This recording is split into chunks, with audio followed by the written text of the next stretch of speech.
Là,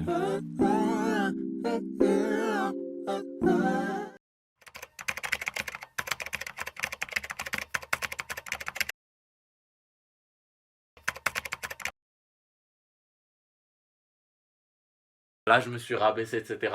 Je vaux mieux que ça. Et que toi, dans ta tête, tu te dis non, c'est pas bien de faire ça. Bon, bah, une de tes valeurs, c'est la fidélité. Tu vois? Si au contraire, tu te dis, oh, c'est normal. T'as pris trop de temps à réfléchir, est-ce que c'est la... Et tu te rends compte que la vision des autres, elle marche pas pour toi. Tu fais comment après? Et moi, je me dis, mais attends. Des fois, tu viens demander des conseils à tes parents sont divorcés. Savoir ce qu'il vaut, mais qui n'est pas encore ça. Comment savoir ce qu'on vaut en fait? Comment savoir ce qu'on vaut? Par exemple, il y a un truc, voilà, ça s'appelle la...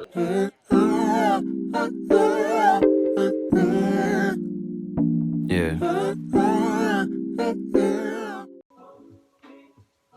Bon, tu parlais de la valeur des gens et Ouais. de comment il était important pour les gens de savoir quelle est leur valeur pour pas se perdre. Exactement. Parce que je pense qu'effectivement, genre, si tu sais pas réellement ce que tu vaux, tu finis par juste aspirer à ce qu'on te dit, tu vois. C'est-à-dire aux modèles sociétaux, basiques. Il y a beaucoup à redire sur les modèles qui ont été établis par la société. Donc le meilleur modèle qui soit, c'est vraiment le tien. Donc ça peut être de plusieurs façons. Ça peut être l'association de l'éducation de tes parents, ce que tu as appris à l'école, ce que tu as appris toi-même, ce que tu as appris par tes amis, ce que tu as appris par... Voilà, ce que la vie en tout cas t'a appris, ça fait que derrière tu t'es construit un truc où tu t'es dit ok, voilà mon modèle, voilà ce que j'aimerais être, voilà ce que j'aimerais faire dans la vie, voilà ce que je pense qui est bien, voilà ce que je pense qui n'est pas bien. Donc c'est pour ça que je pense que déjà chaque personne devrait avoir son propre modèle. Par exemple, moi, j'ai horreur de quand on me demande c'est qui ton modèle dans la vie, tu vois. Moi, j'en ai pas. Moi, je suis mon propre modèle, tu vois. J'inspire de ce que j'ai envie d'être. Je serai pas celui qu'il est, je serai pas celui qu'il est, ça veut pas dire que... Mais j'ai du mal avec ça à chaque fois. Enfin, j'ai déjà rencontré des gens qui me disent ouais, j'ai pas de modèle, je m'inspire de moi-même. Mais tu vas pas me dire que t'as pas de personnes qui t'inspirent dans la vie. Aucune. Moi, je prends des personnes que je rencontre. C'est-à-dire que, tu vois là, par exemple, voilà, je t'ai rencontré, on a parlé, etc. Et avec nos différentes discussions, nos différents débats, il y a des choses que j'ai apprises, pardon, et puis il y a des choses qui sont rentrées dans ma tête que je n'avais pas avant. Parce que tu m'as apporté, on va dire, une vision différente. Tu m'as apporté un discours que je n'avais pas entendu avant. Donc, au travers de ce discours, il y a des choses que j'ai pris, tu vois, vraiment, pour moi, et d'autres que j'ai laissées. Donc, en fait, la vie, c'est que ça. La vie, c'est qu'une question de rencontre et de ce que tu vas apprendre. Ça peut être aussi une expérience de vie que tu vis et qui te fait prendre conscience de certaines choses. Et c'est ça qui construit qui tu as envie d'être. J'en sais rien, si tu veux donner un exemple, par exemple, l'alcool. Voilà. Je vais te dire, voilà, écoute, franchement, j'ai commencé au départ, c'était un verre, puis après 2 verres, puis après, je commençais à prendre une bouteille pour moi tout seul chaque jour. Et puis toi-même, après, il va te parler des conséquences négatives qu'il y a eu sur cette personne. Et puis peut-être que toi, du coup, la prochaine fois, quand tu auras envie de prendre un verre, tu vas penser à ça. Tu vas dire, ah non, faut pas, parce qu'effectivement, je me rappelle, on avait parlé de ça, effectivement. Et donc, c'est comme ça que tu t'inspires. Tu t'inspires de la vie par rapport, des fois, aux erreurs des autres, ou également aux réussites des autres, où ils vont te dire, voilà, moi, j'ai réussi à faire telle chose parce que je fais ça, ça, ça, et tu vas dire, ah, effectivement. Et de l'autre côté, par moment aussi, tu vas avoir des personnes qui te parlent de quelque chose, et tu n'y adhères pas du tout. Et ça c'est mon point de vue dans le sens où c'est un truc que j'aime pas par exemple chez les États-Unis, chez la mentalité américaine, c'est qu'ils aiment énormément les discours généraux. Ils aiment énormément les 12 clés de la réussite par exemple, tu vois, les 12 clés de l'échec, etc. Moi je suis pas fan de ça parce que dans le sens où je trouve que chaque personne doit avoir son modèle de réussite, chaque personne doit avoir son modèle d'échec. Ça veut pas dire que tu peux pas apprendre de quelqu'un, mais ça veut dire que c'est pas genre si tu fais ça tu vas réussir, si tu fais ça tu vas échouer, tu vois. Et c'est pour ça que je dis que chacun doit être son propre modèle. Parce que quelqu'un va te dire, pour être heureux dans la vie, il faut que tu aies ça. Puis l'autre va te dire, pour être heureux dans la vie, il faut que tu aies ci. Donc qui a raison dans l'histoire? Personne, chacun a sa vérité, tu vois ce que je veux dire?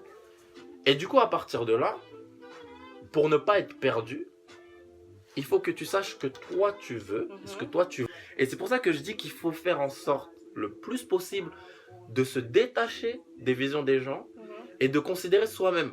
Pourquoi? Parce que si derrière tu vois que tu te trompes, tu te dis que c'est ton erreur à toi, tu vois. Et franchement, je trouve que c'est mieux de s'en vouloir à soi-même que d'en vouloir aux autres. Si tu t'en veux à toi-même, c'est beaucoup plus facile de changer. Tu te dis, voilà, j'ai fait telle erreur parce que je pensais que telle chose c'était vrai. J'ai vraiment réfléchi et je me suis dit, objectivement, ça c'est la vérité. Je me suis trompé. Bon, bah maintenant, je pense autre chose, tu vois. Ouais. Alors que si t'es là à juste gober ce qu'on te dit et qu'après ça s'avère faux, tu fais comment pour rebondir? Puisque t'as toujours pensé avec la vision des autres. Et tu te rends compte que la vision des autres, elle marche pas pour toi. Tu fais comment après? Parce que t'as pas ta propre vision. Donc tu peux pas rebondir parce que tu t'es pas créé ton propre mode de réflexion. Tu t'es pas créé tes propres valeurs. Tu t'es pas créé tes propres objectifs, tes propres aspirations. Donc t'es là à t'identifier au modèle des autres. Sauf que les autres, ils sont pas là pour vivre avec tes échecs ou tes réussites. Si ça marche pour toi, tant mieux. Mais la vie fait que ça marche jamais tout le temps. Il y aura toujours un moment où ça va échouer. Il y aura toujours un moment où tu auras besoin de rebondir. Justement, d'apporter ta propre valeur Exactement. à ça pour que ça marche pour toi, en fait. Ouais, la meilleure vérité qui soit, c'est celle qui est en toi-même, en fait. Toi-même. Et encore une fois, je dis, cette vérité-là, tu la crées par rapport à des éléments infinis. Tout ce que tu croises dans la vie, ça crée ta vérité. Le SDF que tu vas créer au coin de la rue, il va construire une chose. La personne que tu vas rencontrer à ton café, il va créer quelque chose, etc. Toute expérience de vie. Le fait que j'en sais rien, tu vas marcher dans la rue, tu vas tomber. Ça va, non mais tu vois, ça va, tout ça, ça va créer, ça va te développer.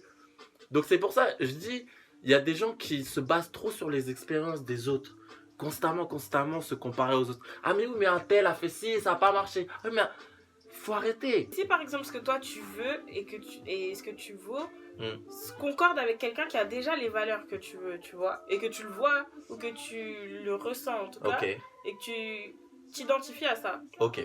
Tu peux pas... est-ce que tu le condamnes de s'inspirer de quelqu'un d'autre? Non. Ou tu peux... Non, bien sûr. Bah, prenons l'exemple des parents. Les parents, c'est pour ça que je nuance ce que je dis dans le sens où on peut considérer, en tout cas moi personnellement, on peut considérer les parents comme une source d'inspiration. Puisque justement les parents, ils vont t'inculquer certaines valeurs et puis, on va dire inconsciemment, tu vas considérer ces valeurs comme phares, comme universelles. Parce qu'ils t'ont dit telle chose c'est bien, telle chose c'est pas bien. Comme tu as grandi avec ça, dans ta tête c'est comme ça. Donc du coup, tu t'identifies à ce que eux ils ont fait. Et ce qui fait que par exemple, c'est pour ça qu'il y a beaucoup de gens dans leur relation amoureuse, ils vont rechercher des gens qui ressemblent à leurs parents. Il y a des filles qui vont rechercher des gars qui ressemblent à leur père, des gars qui vont chercher des filles qui ressemblent à leur mère. Parce qu'effectivement, ils ont grandi avec ce modèle-là, et du coup, c'est à ce modèle-là qu'ils s'identifient. Mais en soi, moi, je trouve que même ça peut causer du tort. Parce que on a beau idolâtrer nos parents, ils peuvent aussi avoir été dans l'erreur dans leur vie. Donc si tu t'identifies à eux comme la vérité, alors que eux-mêmes se sont trompés, finalement tu finis par être dans l'erreur toi-même. Tu peux avoir des gens, tu sais, qui sont... Mais moi je trouve que c'est assez triste, qui sont très dépendants de leurs parents par exemple, qui sont très dépendants de leur conjoint. Et chaque fois qu'ils ont un problème, ils vont voir cette personne. Maman, je fais quoi? Papa, je fais quoi? Moi, je suis pas contre le fait de demander conseil. Mais si à chaque fois que tu as du mal, tu es obligé de demander conseil, c'est très triste. Et c'est très pénalisant. Tout simplement parce que tu le veuilles ou non, c'est soit vraiment tu es totalement dépendant, soit tu as envie de voler par tes propres ailes, et je trouve que c'est quand même mieux de vivre ta propre vie. Et dans ce cas-là, tu auras des moments où ils ne seront pas dans ta vie. Tu auras des moments où ils ne seront pas là. Tu vois ce que je veux dire? C'est par exemple, prenons le couple. Tu vois, il y en a beaucoup qui viennent demander des conseils sur leur couple à leurs parents. Tu vois. Et moi, ça me fait rire parce que moi, je me dis, mais attends, Des fois, tu viens demander des conseils à tes parents sont divorcés. Alors, à quoi t'aspires là? Non mais, tu vois, moi c'est toujours ce que je me suis dit, tu vois. Après, non, dans le sens où... Piquer des gens.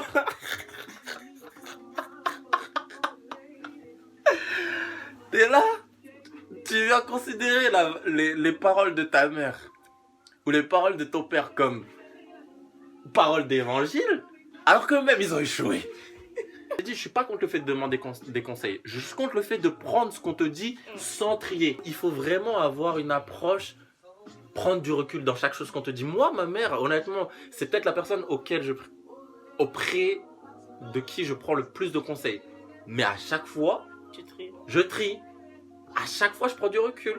Et c'est pour ça que je dis, il est très, très, très, très important de se créer ses propres valeurs. Parce qu'à partir du moment où tu sais ce que tu vaux, à partir du moment où tu sais ce à quoi tu aspires, dès que tu as un problème, tu peux te référer à ça. Exactement. Tu te raccroches à ça. Tu es là en mode... ok, bon, qu'est-ce que je suis en train de faire là, tu vois?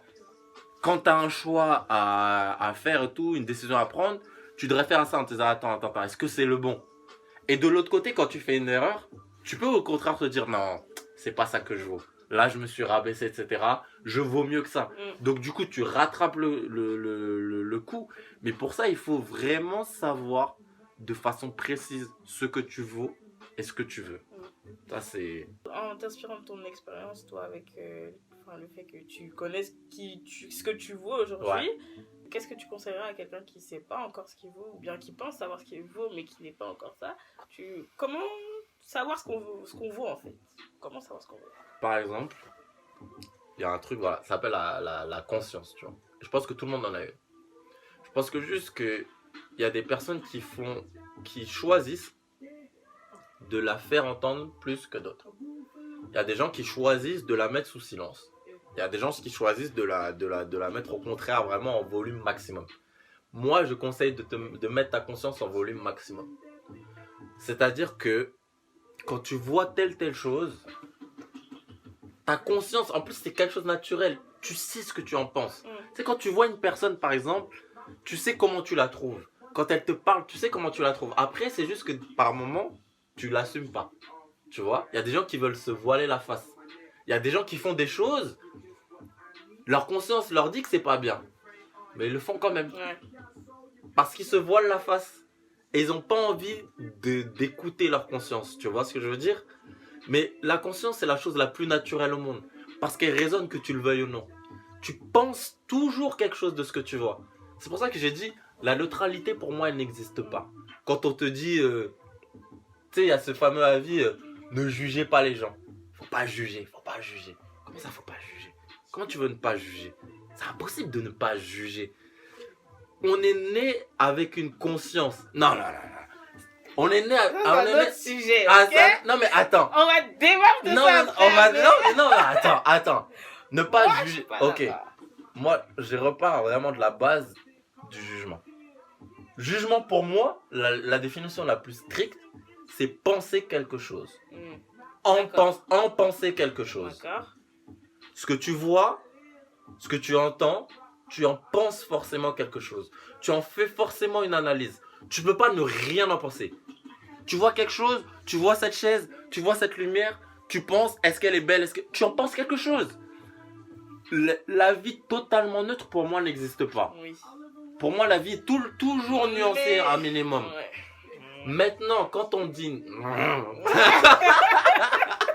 Maintenant, tu vois, quand on dit... Moi, j'entends bien ce qu'on dit. J'entends ce que la personne veut dire quand elle dit... On va débattre de ça après, de toute façon. Mais tu vois, quand une personne veut dire effectivement, ne juge pas, elle veut dire dans le sens, pour moi, mon interprétation, c'est vraiment, ne te base pas sur tes a priori. Va plus loin, tu vois. Ne sois pas catégorique dans ton jugement. C'est plus ça pour moi. Moi, dans ma tête, quand je dis à quelqu'un ne juge pas, ça veut vraiment dire, tu sais pas forcément toute l'histoire, tu vois. Donc, ne te fonde pas un avis catégorique sans tout savoir. Mais vraiment dans la vie, tu penses toujours quelque chose de ce que tu vois, de ce que tu entends. Donc si tu veux savoir ce que tu vaux, écoute-toi. Écoute-toi. Ouais, tu veux dire que ta conscience, au moment où elle te dit non, là c'est pas bon, genre ça met juste en avant ce que tu vaux. Enfin, ça met juste en avant tes valeurs. Genre tes propres limites. Tes principes. Où est-ce que tu dois pas aller, où est-ce que tu dois aller en fait. Exactement, ça traduit vraiment. Ça traduit vraiment ça. Tu vas voir quelqu'un, j'en sais rien, qui. Voilà, quelqu'un mendier, j'en sais rien, des sous, quelqu'un avoir besoin de l'argent. Puis tu vas voir la personne qui sort et puis qui lui donne une pièce de 1 centime. Et toi, imaginons que quand tu vois ça, tu dis franchement il abuse. Franchement il abuse du bail. Tu vois ce que je veux dire? Si tu te dis ça, par exemple une valeur que tu peux déduire de ça, c'est la générosité. Ça veut dire que toi tu penses que être généreux c'est bien, être radin ce ne l'est pas. Donc du coup, inconsciemment, directement quand tu as vu ça, tu t'es dit non franchement il devrait donner plus, tu vois. C'est un exemple. Voilà, s'il y a quelqu'un, j'en sais rien, il y a un gars ou une fille qui te parle de son copain, de sa copine, et qui te dit j'en sais rien, je la trompe, ou je le trompe. Et que toi dans ta tête, tu te dis non c'est pas bien de faire ça. Bon bah une de tes valeurs c'est la fidélité. Tu vois, si au contraire tu te dis oh c'est normal, tu vois, check, on s'est compris, moi aussi je le trompe, hein, t'inquiète, tu vois. Dans ce cas-là, ça veut dire que c'est pas dans tes valeurs. Tu vois ce que je veux dire? Mais si quand la personne est en train de t'en parler, tu dis non, c'est pas grave, là tu déconnes, c'est pas bien, c'est que c'est dans tes valeurs. C'est pour ça que je dis franchement, c'est pas si dur que ça, faut juste s'écouter. Parce que tu sais, quand tu fais quelque chose, souvent moi, quand tu fais quelque chose de pas bien, parce qu'encore une fois nous sommes des pécheurs.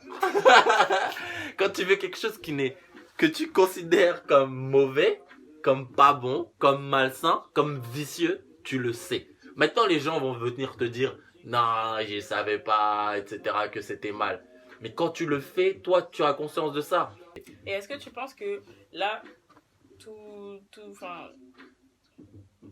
les opportunités qui sont venues à toi et tout, parce que tu t'es donné et tout, au moment où tu te donnais, genre, est-ce qu'à chaque fois, enfin pas à chaque fois, parce que des fois tu te trompes, je veux dire, il y a des moments où tu te trompes, mais est-ce que du coup tu penses que la plupart du temps t'as pu, ou en tout cas t'as su apprendre à écouter ta conscience? Ouais. Plus qu'avant? Ouais. Et tu penses que si tu l'avais pas écouté, tu serais pas la même chose? Clairement. En tout cas, je serais pas moi. Je serais perdu. C'est-à-dire que quand tu décides constamment de pas écouter ta conscience, tu arrives à un moment où tu sais plus réellement qui tu es. Tu dis mais en fait, ce que je fais là, est-ce que c'est vraiment ce que j'ai envie de faire ou est-ce que c'est ce qu'on me dit? Est-ce que je l'aime vraiment cette personne ou est-ce que c'est parce qu'on m'a dit que c'était ce genre de personne qu'il fallait que j'aime dans ma vie? Et ce sentiment-là, il est horrible. Parce que même en pensant que tout est dicté de façon naturelle, le son. Écoute, on se concentre. Il n'y a qu'une chose qui t'est propre, c'est ta conscience. Ta conscience, c'est pas celle de l'autre, tu vois. Donc si tu fais en sorte de vraiment t'écouter, t'auras pas ce moment où tu vas te dire mais qui je suis, mais que non, tu sais, ta conscience elle te dit qui tu es, tu vois. Parce qu'il y a aussi la confrontation entre tu sais, tes envies à l'instant là et puis ce que t'es censé faire pour aller là où tu veux aller en fait. Bah ouais, la différence genre c'est un peu le combat entre la réflexion, les émotions, etc. Réflexion, j'associe ça plus à un truc pensé, qui met un peu plus de temps, etc. Où tu mets un peu plus de temps à te décider. Les émotions, j'associe vraiment ça à quelque chose de vif. Quelque chose où tu vas prendre comme ça une décision et dire allez, tu vois. Et par moments, ça marche, tu vois, parce que quand tu réagis en fonction de tes émotions qui sont vives et que ça marche, bah, du coup, tu gagnes en temps. Alors que quand tu prends le temps de réfléchir, etc., bah, par moment, du coup, tu vas rater une opportunité. Parce que tu as pris trop de temps. à réfléchir, est-ce que c'est la bonne façon de faire, est-ce que c'est la bonne façon de penser, alors qu'en réalité, t'as pas moyen de le savoir tant que t'as pas essayé. Et c'est pour ça qu'il faut pas trop non plus se torturer à ce niveau-là. Parce que, encore une fois, tes choix, tu sauras s'ils fonctionneront ou non quand tu les auras faits. Tant que tu les as pas faits, tu sauras pas. Donc, tu peux imaginer si ça va marcher ou non. Tant que t'as pas fait, tu sais pas. Donc c'est pour ça que il faut aussi se faire confiance, s'écouter. Vraiment s'écouter, c'est vraiment important. Il y a des gens qui prennent pas assez le temps. Ils écoutent les autres, mais ils s'écoutent pas eux-mêmes. Et comment des gens qui écoutent les autres tout le temps peuvent faire pour se recentrer, d'après toi? Bonne question. Parce que c'est vrai que il arrive un moment où tu as tellement écouté les gens par moment que tu finis par être conditionné à penser effectivement que par rapport à telle personne. Pour moi, la solution ce serait de se détacher de ces gens-là de façon physique. C'est-à-dire vivre ta vie sans avoir contact avec ces personnes-là. Par exemple, tu vois, il y en a qui te disent voilà, je vais mon enfant, etc., il est trop pourri gâté, je vais l'envoyer dans tel pays, etc. Pendant 6 mois, il arrive, je vais l'envoyer chez les bonnes sœurs, ou je vais l'envoyer dans un cadre totalement autre, où tu n'auras aucun contact avec ton foyer, ton confort, et où tu seras obligé, que tu le veuilles ou non, de te débrouiller. Alors c'est la manière forte, mais honnêtement c'est la seule que je vois là. Parce que à partir du moment où tu auras toujours un lien quelconque, tu vas toujours essayer de t'y raccrocher, tu vois. Même si ça va être... Mais c'est difficile quand par exemple, ce qui t'influence beaucoup, c'est tes parents par exemple. J'y pensais. Bah, le problème c'est que les parents, t'es obligé, en tout cas, la grande majorité des cas, ouais, t'es obligé de t'y coller, on va dire, de t'y fier jusqu'à ton émancipation. Parce que... Oh, qui parle?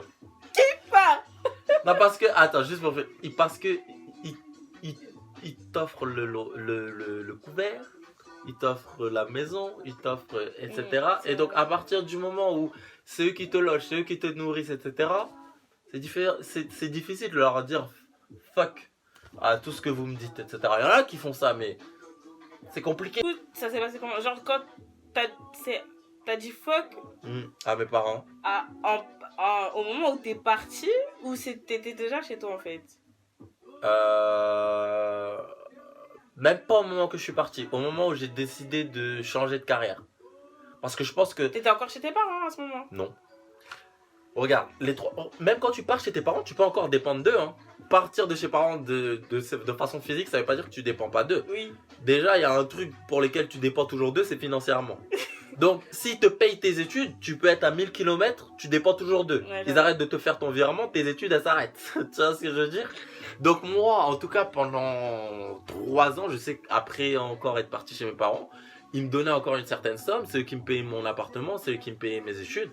Donc, à partir de là, t'es obligé encore un minimum de régir à leurs lois, à ce qu'ils veulent que tu fasses. À partir du moment où tu décides de faire ce que tu as envie, bah faut être prêt à ce qu'ils te suivent pas. En fait, c'est à partir du moment où tu peux prendre un peu le contrôle sur ta vie, au moins pas financièrement, mais je veux dire... Financièrement parlant, ça joue beaucoup. Ouais. L'argent, vraiment, c'est un truc qui permet aux gens de te contrôler. Il y a beaucoup de parents qui jouent sur leurs enfants comme ça, en disant, tu veux faire ta vie? Vas-y, va. Je te donne plus un seul centime. On verra comment tu fais. Faut accepter. Si t'es fort, faut accepter. Voilà. Mais sauf que c'est pas si simple que ça, tu vois. De partir comme ça du jour au lendemain, de dire ouais, mais j'ai plus de source de revenus. C'est pas si simple. Tout le monde ne peut pas le faire. Il y en a qui ont été très forts d'esprit et qui ont réussi. Mais si on te dit je te coupe les vivres du jour au lendemain, c'est compliqué. Donc à partir du moment où l'argent te vient d'une personne, si tu veux te couper de cette personne, il faut que l'argent, tu le trouves autre part. Et si on en revient au fait que comment quelqu'un qui dépend des autres puisse se trouver ses valeurs en fait. Je connais pas tous les cas. Et peut-être que dans certains cas, c'est pas possible. J'en sais rien. Mais moi, je vais partir dans une optique optimiste. Mais dans le cas où c'est possible, moi je dis vraiment, la chose qu'il faut essayer de faire, c'est de s'extirper de ce foyer-là. Ou bien au moins mentalement, je veux dire. Mentalement, genre, ouais. Parce que des fois, physiquement, c'est un peu compliqué. Mais au moins mentalement, genre se retirer. Enfin, se dire, bon, je vais plus écouter. Exactement. Ça. Et ça, voilà, ça peut être dans le sens où... tu sais, par moments, c'est la différence entre entendre et écouter, tu vois. Tu peux avoir une personne, elle te parle, mais... Tu vois. Exactement. Et si vraiment, il y a un moment, il y a une personne que tu considères malsaine pour toi, tu peux adopter cette mentalité. À te dire, écoute, moi... Quand je rentre le soir, on mange ensemble, tu me parles, mais moi je suis ailleurs en fait, tu vois. Mais si ce qui te fait plaisir, c'est d'avoir l'impression que je t'écoute, dans ce cas, je vais jouer le jeu. Je dis, vas-y, continue à parler.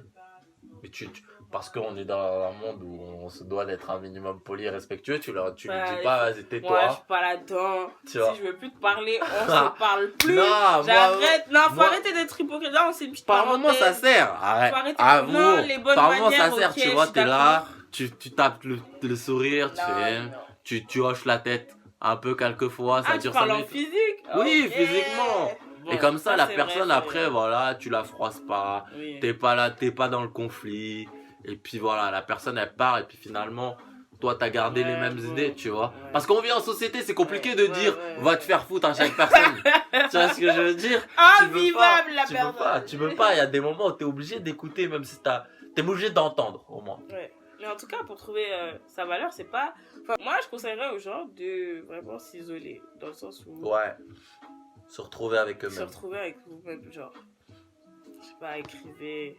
Écoutez votre musique. Écoutez la musique. Ou bien, je sais pas, isolez-vous, genre prenez du temps pour vous.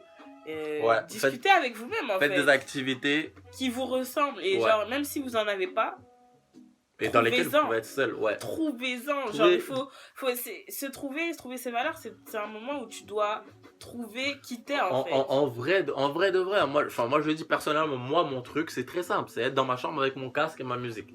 Ça, c'est un truc qui est facile à faire. Parce que normalement, en tout cas, à moins que tu sois vraiment dans un truc dictat, voilà, genre, normalement, tu as le moyen d'être au moins dans ta chambre, seul, à certains moments, avec ton casque et ta musique, tu vois. Ça, et même si t'es pas seul et que t'as pas le moyen, je sais pas, trouve un moyen, mais il y a toujours... Le monde, il est pas contre vous. Tu sais, même imaginons que dans ta chambre, il y ait quelqu'un, dans le lit à côté.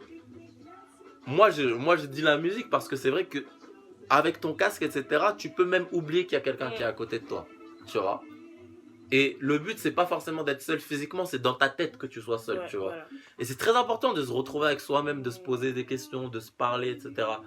Et voilà. Et de se dire, voilà, qui je suis, où je vais, qu'est-ce que je vaux, qu'est-ce que je veux. Représente. Franchement.